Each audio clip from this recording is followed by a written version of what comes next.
Periods டைமில் எப்போவுமே என்னோடய டே வந்து இளநீரோட தான் ஸ்டார்ட் ஆகும். அன்றைக்கி வந்து வாட்டர்மெலான் வாங்கலான்னு பார்த்தேன். பட் நான் யூஸ்வலி வாங்குகிற ஷாப் க்ளோஸில் இருந்ததுனால இளநீர் வாங்கிட்டு வந்துட்டேன்.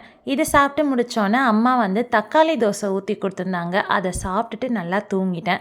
இந்த மாதிரி வெக்கேஷன் டைமில் மட்டும்தான் நம்ம வந்து நினச்சப்பெல்லாம் தூங்க முடியும். இல்லைன்னா நம்ம ஓடிக்கிட்டே இருக்கிற மாதிரி தான் இருக்கும். ஸோ ஏஞ்சி பார்த்தோன்னே மூஞ்சி நல்லா புசு புசுன்னு வீங்கி போயிருந்தது. ஸோ அம்மா வந்து ஒரு பொமோகிரானட் ஜூஸ் போட்டு கொடுத்துருந்தாங்க. அதையும் குடிச்சிட்டு கொஞ்சம் கிரேவிங்ஸ் இருக்கும் கண்டிப்பாக. அந்த டைமில் இந்த மாதிரி என்னெல்லாம் இருக்கோ அதெல்லாம் நான் வந்து சாப்பிட்ருவேன், யோசிக்கவே மாட்டேன்.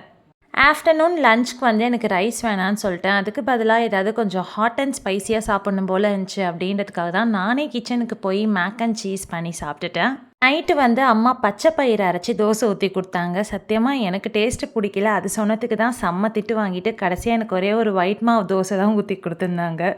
என்னோட வெயிட் லாஸ் ஜேர்னி பற்றி ஒரு லாங் வீடியோ போஸ்ட் பண்ணியிருக்கேன். கீழே அதோட லிங்க் இருக்குது, மறக்காமல் செக் பண்ணி பாருங்கள். அதுக்கு முன்னாடி நம்மளோட சேனலை மறக்காமல் சப்ஸ்கிரைப் பண்ணிக்கோங்க. Bye all.